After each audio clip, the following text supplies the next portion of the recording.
जय यीशु। आज हम थोड़ी देर के लिए आपके साथ बातचीत करना चाहते हैं, क्योंकि ये सवाल मुझसे पूछा था एक विद्यार्थी ने। तो जैसा कि मैं हमेशा अक्सर आपने देखा कि सवालों का जवाब देते हुए वचन को बांट रहा हूँ, तो एक परमेश्वर के वचन में से एक भाग पढ़ा गया था जो कि मैं आपके सामने पढ़ना चाहता हूँ, जो कि यीशु मसीह के बारे में है कि वो किस प्रकार से लोगों को बता रहे हैं कि हमारा व्यवहार उन लोगों के साथ क्या होना चाहिए जिन्होंने हमारे विरुद्ध अपराध किया है। और उसके बारे में अभी हम थोड़ा और आगे बढ़ेंगे और कई बार बात करेंगे, पर यहाँ पे मैं इस प्रकार पढ़ना चाहता हूँ। ये मत्ती रचित सुसमाचार उसका 18वां अध्याय है, या 18वां अध्याय, और 18वें अध्याय का ये 15वें पद से मैं पढ़ रहा हूँ। यहाँ यीशु मसीह अपने चेलों से और जो लोग उनके आसपास खड़े हुए उनसे कह रहे हैं, तो यदि तेरा भाई तेरे विरुद्ध अपराध करे तो जा और अकेले में बातचीत करके उसे समझा। पहला सिद्धांत, यदि वो तेरी सुन ले तो तूने अपने भाई को क्या किया? पा लिया। यदि वह न सुने तो एक या दो जन को अपने साथ ले जा और हर एक बात 2 या 3 गवाहों के मुख से निश्चित की जाए। सिद्धांत नंबर 2। सिद्धांत नंबर 3, यदि वो उनकी भी ना सुने तो कलीसिया से कह दे, परंतु यदि वो कलीसिया यानी कि जो विश्वासियों का समूह है, जो विश्वासियों की मंडली है, उनसे जाके इसको डिस्कस कर। और ये ओपन में आ गया अब, और कलीसिया से डिस्कस कर, और यदि वो उनकी ना माने तो तू उसे अन्य जाति यानी कि गैर यहूदी के समान, महसूल लेने वाले के समान शख्स, मतलब टैक्स गैदरर। यीशु मसीह के ज़माने में आज से 2000 साल पहले और उससे पहले जो लोग टैक्स कलेक्ट करते थे, आय कलेक्ट करते थे, वो बहुत करप्ट हुआ करते थे।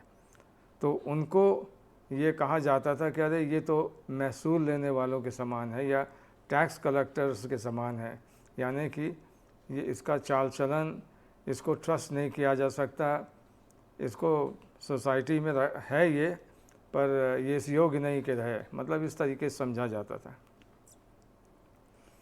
तो पहला भाग तो इसका जो है मैंने अभी 15 से लेकर और 17 तक पढ़ा। अब मैं इसका दूसरा भाग पढ़ना चाहता हूँ कि ये दोनों बहुत विशेष रूप से एक दूसरे से कनेक्टेड हैं, और कभी हम ये समझते नहीं हैं। 18वें पद में वो कहते हैं, फिर यीशु मसीह, मैं तुमसे सच सच कहता हूँ, जो कुछ तुम पृथ्वी पर बांधोगे वो स्वर्ग में बंधेगा, और जो कुछ तुम पृथ्वी पर खोलोगे वो स्वर्ग में खोलेगा। फिर मैं तुमसे कहता हूँ, यदि तुम में से एक या दो जन पृथ्वी पर किसी एक बात के लिए सहमत हो, यानी कि एक दो हो गए, और 2 और 1 जन हो गए, 3 जन सहमत हों और एक मन होकर उसे परमेश्वर से, पिता से मांगें, तो वो मेरे पिता की ओर से जो स्वर्ग में है उनके लिए हो जाएगी। बहुत बड़ी प्रॉमिस है ये, बहुत बड़ी प्रतिज्ञा है ये। या तो ये झूठ है, और यदि सच है तो बहुत बड़ी प्रतिज्ञा है। और ये सच है, अभी मैं दिखाता हूँ आपको कैसे। क्योंकि जहाँ 2 या 3 मेरे नाम से इकट्ठे होते हैं, जिसको कि हम लोग कलीसिया बोलते हैं, चर्च बोलते हैं, मंडली बोलते हैं, एक साथ मिलते हैं, यीशु मसीह के नाम में इकट्ठे होते हैं, वहाँ मैं उनके बीच में होता हूँ।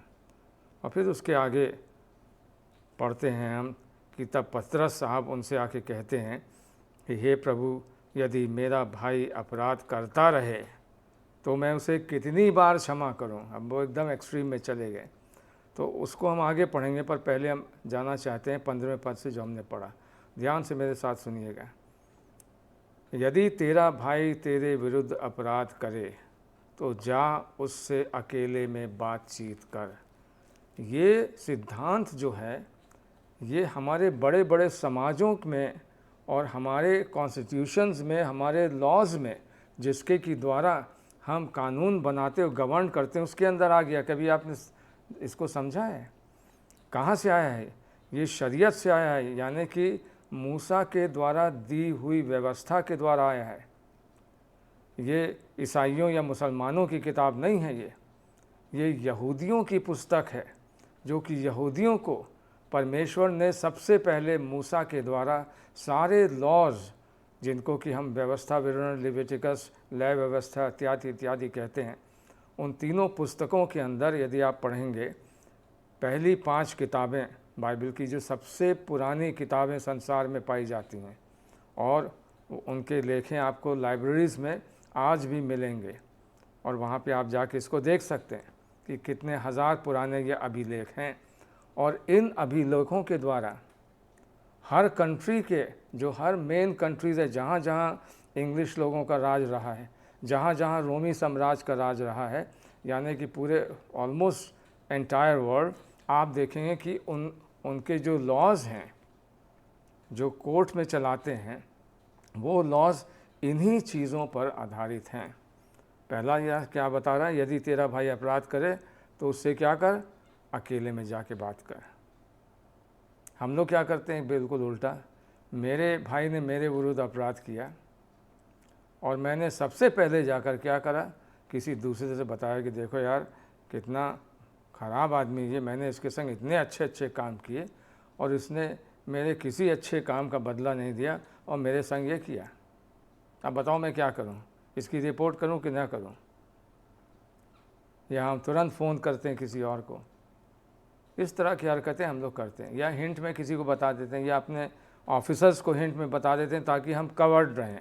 ये बहुत होता है, चाहे वो किसी समाज में ले लीजिए, हिंदू, क्रिश्चियन, सिख, ईसाई, किसी धर्म में, किसी उसमें किसी प्रकार के लोग, हमारे साथ कुछ गड़बड़ सड़बड़ हुआ तो अपने आप को कवर करने के लिए, अब चाहे हम झूठे ही हों, हम क्या करते हैं, धीरे से अपने ऑफिसर्स को एज अ सबॉर्डिनेट उनको बता देते हैं ताकि उसके कान में पड़ जाए कि इस आदमी ने ऐसा ऐसा काम किया है, मत यानी कि जिसको हम ख़राब बता रहे हैं, ताकि उसके ऊपर बिना मेरे द्वारा उसको डायरेक्ट बताए हुए, ऑफिसर को बताए हुए, उसको कोई ना कोई पनिशमेंट मिल जाए, तो मुझे लगेगा कि हाँ जो मैंने करा था वो पूरा हो गया। ये शिक्षा प्रभु यीशु मसीह के बिल्कुल उसके विरुद्ध है। वो कहता है तेरा भाई यदि तेरे विरुद्ध अपराध करे तो जा अकेले में उससे बातचीत कर। That is an absolute principle of reconciliation. और बिना इसके द्वारा अगर हम और आप ये सिद्धांत नहीं मानेंगे तो परमेश्वर हमें भी क्षमा नहीं करेगा। क्यों? क्योंकि यीशु मसीह ने जो प्रार्थना सिखाई, उस प्रार्थना में उसने ये बिल्कुल सफाई से कहा कि जैसे हम एक दूसरे के अपराध क्षमा करते हैं वैसे ही तू भी हमारे अपराध क्षमा कर। हम ये परमेश्वर से प्रार्थना कर रहे हैं। बहुत बढ़िया दृष्टांत है। इस समय मैं इसको इसलिए आगे पढ़ना नहीं चाहता हूँ क्योंकि फिर साइड ट्रैक हो जाऊँगा और फिर बहुत जो मेन चीज़ मैं बताना चाह रहा हूँ उससे अलग हो जाऊँगा। पर इसमें प्रभु यीशु मसीह ने एक दुष्ट भंडारी की कहानी बताई है कि किस प्रकार से उसने हेरा फेरी करी और पकड़ा गया और उसके स्वामी ने उसको दंड देने के लिए बात करी तो उसने जाके गिड़गिड़ा के अपने स्वामी के सामने हाथ पैर जोड़े कि मुझे क्षमा कर दीजिए, फलाना ढिमकाना, अब कभी नहीं करूँगा जो कुछ भी है। हम और आप कई बार ऐसा चीज़ देख चुके हैं अपनी आँखों से, हो सकता है हमने आपने कभी किया भी हो ये, और आपके भंडारी ने, आपके जो ऑफिसर हैं उन्होंने आपको क्षमा कर दिया। अब आप ऑफिस से बाहर गए, जैसे ही ऑफिस से बाहर गए तो आपका साथी मिला। ये बाइबल में घटना है, मैं उसको मॉडर्न तरीके से समझा रहा हूँ। ऑफिस से आप बाहर गए, यीशु मसीह ने बताया ये, और वहाँ पे आपका एक और मित्र मिला, उसने आपके विरुद्ध कुछ किया था और वो कहा कि गिरा भैया मुझे माफ़ कर दो, गलती हो गई। उसने कहा मैं क्यों माफ़ करूँ तुम्हें, तुम इस लायक नहीं हो कि तुम्हें माफ़ किया जाए। तुमने कभी सोचा हमने तुम्हारे लिए क्या किया है, एकदम माफ़ नहीं हो। उसका उसने जाके गला टीप दिया, in the manner of speaking, मतलब उदाहरणार्थ कि जाके आपने उसको त्रस्त कर दिया, बिल्कुल परेशान कर दिया। और परमेश्वर कहता है कि उस प्रकार के लोगों का पाप नहीं क्षमा होगा। एक दिन आ रहा है जिस दिन प्रभु यीशु मसीह दोबारा आएंगे, सारा संसार उनके सामने जजमेंट के लिए खड़ा होगा और उस दिन इन बातों का लेखा होगा। यदि हमने क्षमा नहीं किया तो हमें भी क्षमा नहीं किया जाएगा। आपको पता है यीशु मसीह क्या कहते हैं? वो एक बार और कहते हैं, एक चीज़ और कहते हैं 7वें अध्याय में। यहाँ प्रभु यीशु मसीह कहते हैं, दोष मत लगाओ कि तुम पर भी दोष ना लगाया जाए, क्योंकि जिस प्रकार तुम दोष लगाते हो उसी प्रकार से तुम पर भी दोष लगाया जाएगा, और जिस नाप से तुम नापते हो उसी नाप से तुम्हारे लिए नापा जाएगा। और क्या कहता है? तू क्यों अपने भाई के आँख के तिनके को देखता और अपने आँख की लट्ठा तुझे नहीं सूझता? जब तेरी आँख में लट्ठा है तो तू अपने भाई से कैसे कह सकता है कि मैं तेरी आँख का तिनका निकाल दूं? हे कपटी, यू हिपोक्रेट। जीसस यहाँ पे कह रहा है तुम हिपोक्रेट हो, कपटी हो, दोरंगी बात करते हो। हे कपटी, पहले अपनी आँख से लट्ठा निकाल ले, और जब तू अपने भाई की आँख का तिनका भली भांति, तभी तू अपने भाई की आँख का तिनका भली भांति देख पाएगा। आँख में इतना बड़ा लट्ठा है, जब तक उसको नहीं निकालेंगे तो देख नहीं पाएंगे। वो यही कह रहा तू अंधा है। इसलिए ये बहुत आवश्यक है कि हम इस पे ध्यान दें कि हम किस प्रकार से लोगों से बातचीत करें, किस प्रकार से हम उनसे क्या कह रहे हैं, और किस प्रकार से हम उनको क्षमा कर रहे हैं और या क्षमा नहीं कर रहे हैं। क्योंकि जिसने क्षमा नहीं किया उसको परमेश्वर क्या करेगा? क्षमा नहीं करेगा। तो यहाँ पर विशेष रूप से हम देखते हैं, बहुत ही विशेष शिक्षा है जो यीशु मसीह क्षमा करने के बारे में बता रहे हैं। वो कह रहे हैं, क्या कह रहे हैं? कि जिस प्रकार से तुमने क्षमा किया है उसी प्रकार से क्या किया जाएगा? तुमको भी क्षमा किया जाएगा। अब एक और पद है जो कि यीशु मसीह ने मत्ती रचित सुसमाचार के 16वें अध्याय में पढ़ी। मैंने जो अभी पढ़ा था वो 18वें पढ़ा था, पीछे आ जाइए 16वें अध्याय में, और उसके 15वें पद से मैं पढ़ना चाहता हूँ। वहाँ पे इस प्रकार लिखा हुआ है, यीशु ने उनसे कहा, अपने चेलों से कहा, परंतु तुम मुझे क्या कहते हो? शमौन पतरस ने उत्तर दिया, तू जीवते परमेश्वर का पुत्र है। यीशु ने उसको उत्तर दिया, हे शमौन योना के पुत्र, तू धन्य है, क्योंकि मांस और लहू ने नहीं, परंतु ये बात मेरे पिता जो स्वर्ग में है उसने ये बात तुम पर प्रकट करी है। यानी कि परमेश्वर ने, God himself has revealed this truth to you that you believe in Jesus Christ as Messiah. Unless God gives you from above, you cannot believe in Jesus Christ, no matter how much you try. We used to ask a question to many people. हम लोगों से, हिंदी में आ जाऊँ बात करने के लिए, लोगों से सवाल किया करते थे, पूछते थे कि हमको ये बताओ कि तुम्हारे घर में गराज है जहाँ मोटर रखी जाती है कार? हाँ सर, गराज है। तो अगर कोई गराज में पैदा होगा तो क्या वो मोटर कार हो जाएगा? और लोग हंसते थे, मजाक उड़ाते, क्या बेवकूफ़ी की बात कर रहे हैं, गराज में पैदा होगा तो मोटर कार कैसे हो जाएगा? तो मैं उनसे पूछता था, तो भैया अगर कोई ईसाई घराने में पैदा हो गया तो ईसाई कैसे हो जाएगा? ये परमेश्वर का नियम नहीं है। परमेश्वर ने किसी को धर्म कर्म जाति के अनुसार उत्पन्न नहीं किया है। परमेश्वर का वचन बाइबल बताती है बहुत विशेष रूप से, उसने हर एक मनुष्य को अपने स्वरूप में और अपनी समानता में उत्पन्न करने हैं। भले ही हमारा स्वरूप और समानता जिसमें हम सृजे गए थे वो अब बिगड़ गई है पाप के कारण, और कुछ जगह तो बहुत ही बिगड़ गई है, बिगड़ती चली जा रही है। यानी कि अक्सर लोग जानवरों में भी अंतर नहीं कर पाते हैं। परंतु जो पहले मानव की सृष्टि परमेश्वर ने करी थी, परमेश्वर का वचन बहुत सफाई से ऐतिहासिक डॉक्यूमेंट हमको बताता है।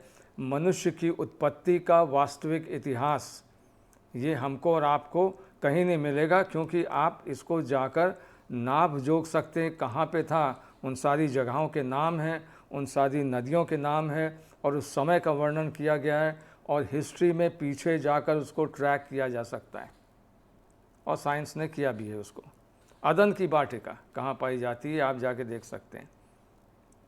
आदम हवा की जब उसने रचना करी तो उसने क्या किया? उसने उनको अपने स्वरूप में बनाया और उनको अपना नेचर दिया, his nature, his character, his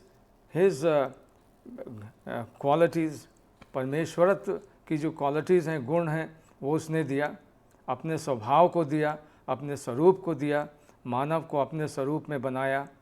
परंतु पाप ने क्या किया, जब मानव के अंदर प्रवेश किया तो वो खूबसूरत, अगर कहा जाए कोई खूबसूरत पेंटिंग है, उसके ऊपर किसी ने धब्बे फेंक दिए तो क्या हो गई, वो गंदी हो गई, ख़राब हो गई। ओरिजिनल पेंटिंग के ऊपर खूबसूरत पेंटिंग जो कि एक आर्टिस्ट ने बनाई है, उसकी और कोई ऐसी कहीं नहीं, उसकी कोई दूसरी कॉपी नहीं है, और कोई गया जाकर उसने काले इंक से लेकर उसके ऊपर छिड़क दिया, क्या हो गया वो, इट हैज़ बिकम मार्ड, वो ख़राब हो गई, धुंधली हो गई, बदसूरत हो गई, विकृत हो गई। उसी प्रकार से हम जिनको कि बहुत ही सुंदर रूप में, हम शारीरिक सुंदरता की बात नहीं कर रहे हैं, परमेश्वरत्व की बात कर रहे हैं, उसकी सुंदरता में, उसके गुणों के अनुसार हमको बनाया, वो विकृत हो गई पाप के कारण। तो प्रभु यीशु मसीह इसीलिए आए कि उस पाप की तीन चीज़ों को, पाप के स्वभाव को, पाप के प्रभाव को, पाप के स्वभाव को, और पाप के दंड को, और पाप की उपस्थिति को अंत में हमारे बीच से दूर कर दें, ताकि हम वापस गेन कर लें, पैराडाइज लॉस पैराडाइज गेन, ताकि हम दोबारा परमेश्वर के असली स्वभाव में, परमेश्वर की समरूपता में आ जाएं। ये परमेश्वर का उद्देश्य है, धर्म नहीं है।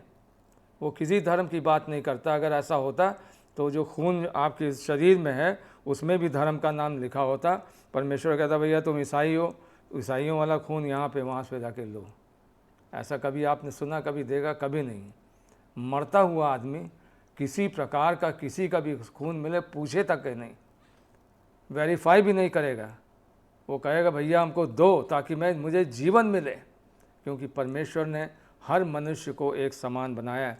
अब यहाँ पर पतरस के ऊपर परमेश्वर ने क्या प्रकट किया कि तू जीवते परमेश्वर का पुत्र मसीह है, anointed one, Christ, the one who was going to come, God in man. Man in God नहीं है ये, इसको समझना बहुत ज़रूरी है। परमेश्वर के पवित्र आत्मा ने पवित्र आत्मा के द्वारा कुंवारी मरियम से आश्चर्यजनक रूप से क्या किया, इस पृथ्वी पर जन्म लिया, और अपने कार्यों के द्वारा ये सिद्ध कर दिया कि उनके अंदर परमेश्वर का आत्मा है, परमेश्वरत्व है। उनके अंदर परमेश्वर की परिपूर्णता सदैव वास करती है। The entire power, the entire nature, the entire essence of God was in the person of Jesus Christ as a fully man। पूरी तरीके से वो सुपरमैन नहीं था, ठीक है, और वो स्पाइडरमैन भी नहीं था, और वो और कोई दूसरा मैन भी नहीं था, सुपर जीसस नहीं था, ये जीसस सुपरस्टार नहीं था, ये सब कुछ नहीं था।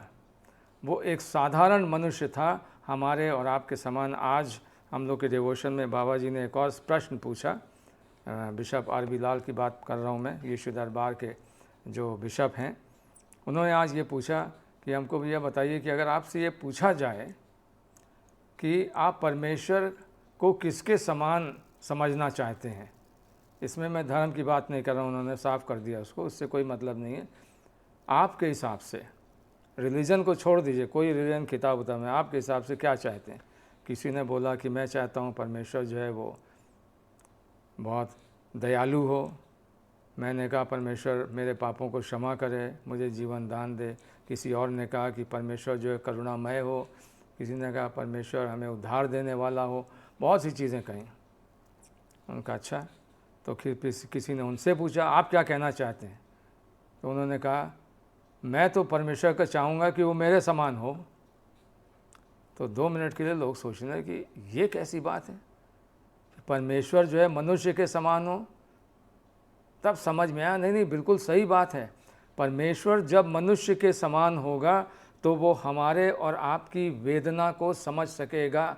एक मनुष्य ही मनुष्य की वेदना को समझ सकता है। एक मनुष्य ही मनुष्य के पाप में स्वभाव को समझ सकता है। एक मनुष्य ही मनुष्य की बीमारी को समझ सकता है। एक मनुष्य ही मनुष्य के पूरे शरीर को, आत्मा प्राण देह को अंडरस्टैंड कर सकता है। चींटी नहीं समझ सकती, हाथी नहीं समझ सकता, बंदर नहीं समझ सकता, पेड़ नहीं समझ सकता, चूहा बिल्ली कुत्ता नहीं समझ सकता, परंतु मनुष्य ही मनुष्य को, तो अगर परमेश्वर जो है वो मनुष्य के बराबर आ जाए और उसकी संवेदना को समझ ले और तब परमेश्वर अपने आत्मा के द्वारा उसको मार्ग बताना शुरू कर दे, तो ये कितना बड़ा निवारण होगा। इसलिए परमेश्वर क्या है, मनुष्य बन गया, उसने ये किया। सो जब वो मनुष्य बना तो ये उसी प्रकार से है कि एक व्यक्ति पानी में डूब रहा है और वो तैरना नहीं जानता है, और एक संस्थापक आए एक जगह के जो कि जानते हैं तैरने के नियम और रूल पढ़ने लगे। रूल नंबर 1, अपने हाथ को ऐसे उठाइए। रूल नंबर 2, अपने पैर को ऐसे उठाइए। रूल नंबर 3, क्या होगा, वो आदमी मरने लगे कि वो तैरना नहीं जानता। तीसरा आदमी आया, वो तैराक है, उसने कहा रूल की ज़रूरत नहीं, मैं उसको तैराकी सिखा दूंगा यहाँ से। अब वो पानी में कूदा, उससे कहा ऐसे पैर करो, ऐसे हाथ करो। अरे भैया, उसने सब करके देख लिया, वो फिर भी नहीं बच पा रहा है। क्यों? क्योंकि वो स्वयं तैरना नहीं जानता है। तीसरा व्यक्ति क्या होता है, खड़ा हुआ, जब उसने देखा वो तुरंत पानी में कूदा और कूद के उसने उस आदमी के हाथ को पकड़ा और वो खुद तैर कर उस आदमी को बाहर लेकर चलाया। परमेश्वर ने यीशु मसीह में बिल्कुल यही किया। और यहाँ पर वो यही कह रहे हैं पतरस से, पतरस तू समझ गया कि मैं कौन हूँ। मैं मसीह यानी कि मनुष्य हूँ, संपूर्ण रूप से मनुष्य हूँ, अनॉइंटेड व्यक्ति हूँ।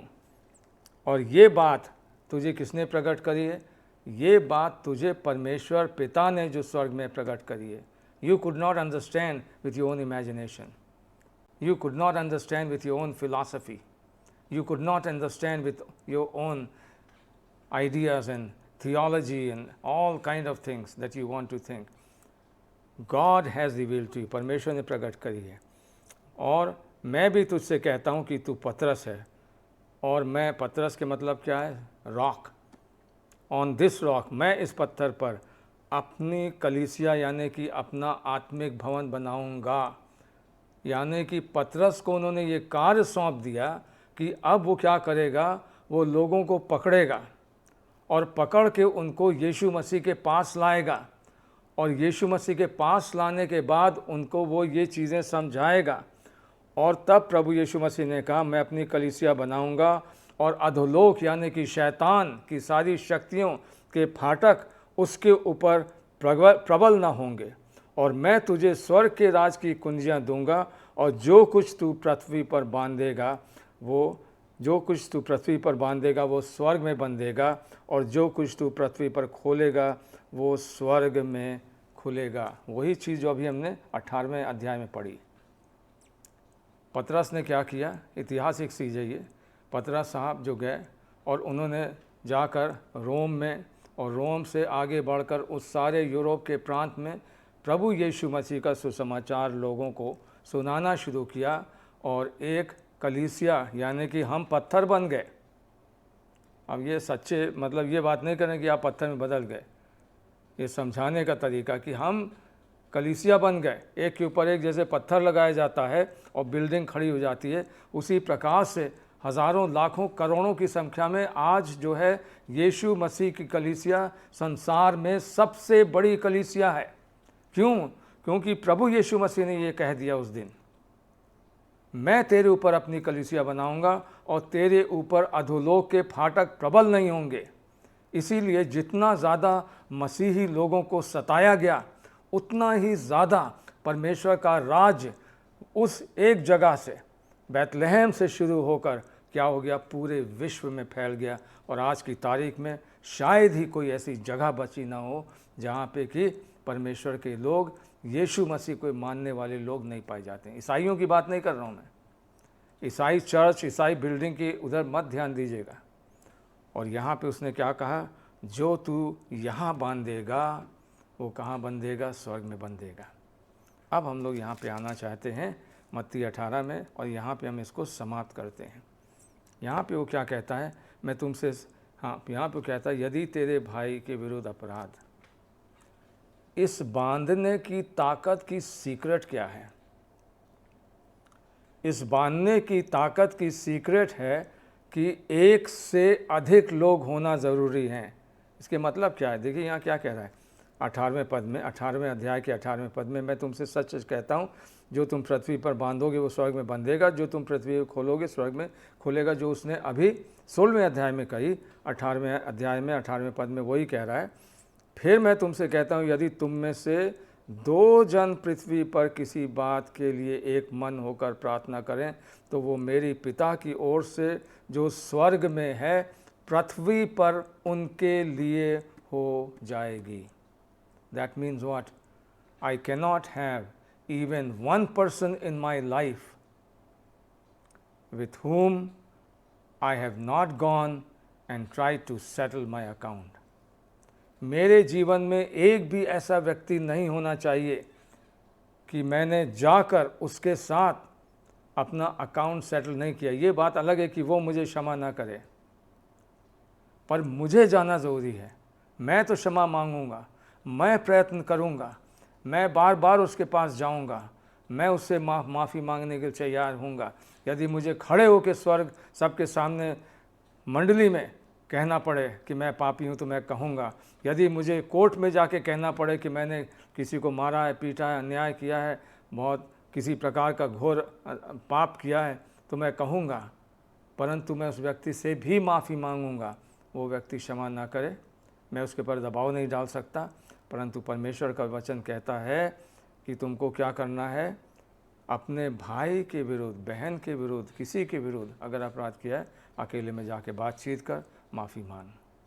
वी मस्ट डू इट, चाहे वो व्यक्ति हमें क्षमा करे या ना करे।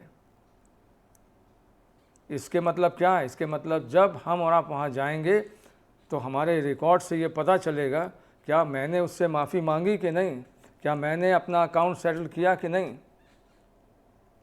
तब जब मैं पृथ्वी पर होकर परमेश्वर के पास जाता हूँ, हे पिता मुझे क्षमा कर, तो वो मुझे क्षमा करता है।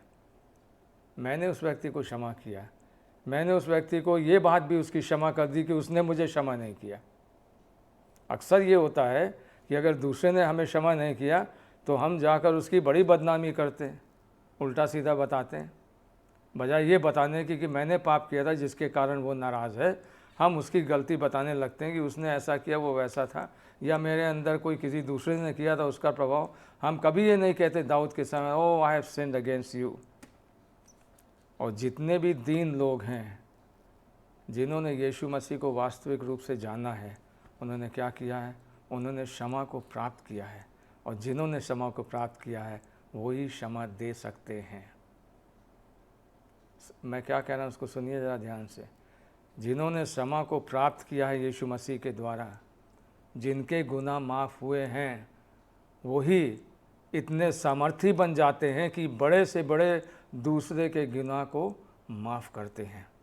और जब वो पिता से मांगते हैं 2 या 3, उस कलीसिया में किसी का संबंध खराब नहीं होता। उस कलीसिया में किसी में के मन में मन मुटाव और ये सारी चीज़ें नहीं होती। आज जो हमारी प्रार्थनाएं रुक रही हैं उसका एक कारण ये भी हो सकता है कि हमने, कोई एक ऐसा व्यक्ति रह गया हो, कोई ऐसा भाई बहन बेटा बेटी कोई भी माँ बाप रह गया हो कि हमने उसके साथ बैठकर अपने अकाउंट को सेटल नहीं किया। बदला लेने की बात नहीं कर रहा हूँ। अक्सर होता है, लोग कहते हैं हमने आपको माफ़ कर दिया है पर मैं आपसे कभी बात नहीं करूँगा, या हमने आपको माफ़ कर दिया पर अभी भी मैं आप, I am very angry with you, I have forgiven you but I am very angry. Have you heard this one? I have forgiven you but you know what, you don't deserve to be my friend but I have forgiven you. Bible में इस प्रकार की क्षमा नहीं पाई जाती है। यहाँ पर पतरस से कहता हुआ 21वें अध्याय 21वें पद में पतरस ने आके ये सवाल किया, उसने कहा प्रभु जी मैं परेशान हो गया उन लोगों से जो बार बार माफ़ी मांगते हैं, 50 बार मैं माफ़ कर चुका हूँ, फिर भी वो गंदी गंदी चीज़ें करते हैं, गाली बकते हैं, धोखा देखते हैं, व्यभिचार करते हैं, पाप करते हैं, झूठ बोलते हैं, सारे पाप करते हैं, मैं क्या करूँ? मेरा भाई अपराध करता रहे तो मैं कितनी बार उसे क्षमा करूँगा? क्या 7 बार तक? 7वां नंबर 7 जो है वो परफेक्ट नंबर बाइबल में माना जाता है। तो उसने कहा भैया 7 बार तक होगा, उसके बाद तो काउंट नहीं करेगा। 7 बार तक यीशु मसीह क्या कहते हैं? यीशु ने उससे कहा, मैं तुमसे ये नहीं कहता कि 7 बार, वरन 7 बार के 70 गुने तक।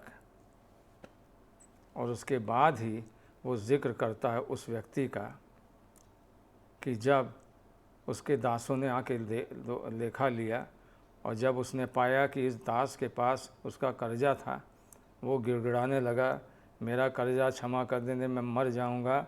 उसके स्वामी ने दास को क्षमा कर दिया। 28वें पद में लिखा है, परंतु जब वो दास बाहर निकला तो उसने संगी दास में से एक दास को मिला, उसके 100 दिनार का कर्जा था। उसने उसे पकड़ कर उसका गला घोंटा और कहा, जो कुछ तुझ पर कर्ज है भर दे। यानी कि माफ़ नहीं किया, उसे घृणा किया, हेट्रेड में बदल गई। It has turn into severe hatred. तब क्या होता है? इस पर उसका संगी दास गिर कर विनती करने लगा, धीरज धर, मैं भर दूंगा, मुझे माफ़ कर दे, मैंने बहुत बड़ा गुनाह किया है, मुझे मौका दे, मुझे माफ़ कर दे एक बार फिर से। बहुत गिड़गिड़ाया वो उसके सामने हाथ जोड़कर। इस पर उसके संगी दास ने गिर कर विनती करने लगा, धीरज धर, मैं सब कुछ भर दूंगा। परंतु उसने ना माना, वरंतु जाकर उसे बंदी गृह में बदला ले लिया, उससे जेल में डलवा दिया उसको। और जब तक वो कर्जा ना भर दे तब तक वो वहीं रहे। और जानते हैं उसके बाद क्या हुआ होगा? जब कर्जा का सारा चुका के जेल करके पूरा करके निकला भी होगा, तब भी उसने उसको कुत्ते की तरह ट्रीट किया होगा। He would have treated him like a dog. उसके संगी दास ये जो कुछ हुआ था देखकर बहुत उदास हुए और जाकर अपने स्वामी को यानी कि परमेश्वर को उन्होंने ये हाल बताया। जब उसके स्वामी ने उसको बुलाकर उससे कहा, हे दुष्ट दास, तूने जो मुझसे विनती की तो मैंने तेरा वो पूरा कर्ज माफ़ कर दिया। इसलिए जैसे मैंने तुझ पर दया की, वैसे ही क्या तुझे भी अपने संगी दास पर दया नहीं करना चाहिए? और उसके स्वामी ने अर्थात परमेश्वर ने क्रोध में आकर उसे दंड देने वालों के हाथ सौंप दिया कि जब तक कि वो सब कर्ज पूरा ना कर दे तब तक उनके हाथ में रहे। This is the end result of a non-forgiving heart. That person who holds bitterness and is unable to forgive, that person is in the bondage and slavery of sin of non-forgiveness. जो व्यक्ति क्षमा ना कर पाए और क्षमा ना करे, वो ना क्षमा करने के पाप का जीवन भर दास रहेगा। He will be in misery. उसका स्वभाव आप देख लीजिएगा, बातचीत का तरीका देख लीजिएगा, हर जगह जाके लोगों से मिलने का तरीका देख लीजिएगा। दिखावे के लिए स्वतंत्र रहेगा, वो दिखावे के लिए वो दास खुश रहेगा, परंतु अंदर उसके अंदर क्या भरा रहेगा? कड़वाहट भरा रहेगी। और यहाँ पे यीशु मसीह का वचन बहुत सफाई से यहाँ पे रिलीज़ करने के पावर के जो मैंने आपको बताया था वो बता रहा है। Unless you have received forgiveness, जब तक कि आपने यीशु मसीह से माफ़ी ग्रहण नहीं करी है,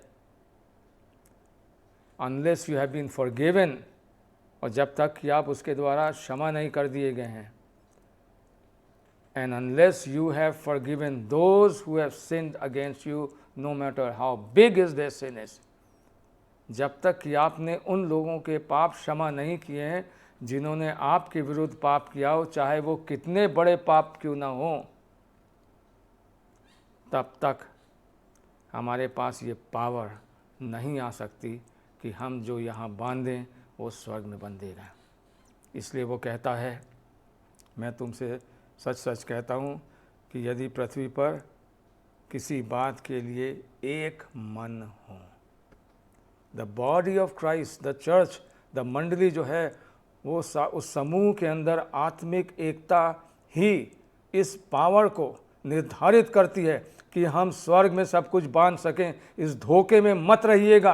मैं आपसे बता रहा हूँ फिर से, do not be deceived by Satan, that if we have a life, एक जीवन है जो कि अनफॉरगिविंग जीवन है, और हमने ये नहीं किया है, और हम चाहे जितना क्लेम कर दें, चाहे जितना पवित्र आत्मा में बात कर लें, चाहे जितना भी हमारे पास पवित्र आत्मा के सारे वरदान क्यों ना हो, हम पृथ्वी पर बांध कर स्वर्ग में नहीं बांध पाएंगे।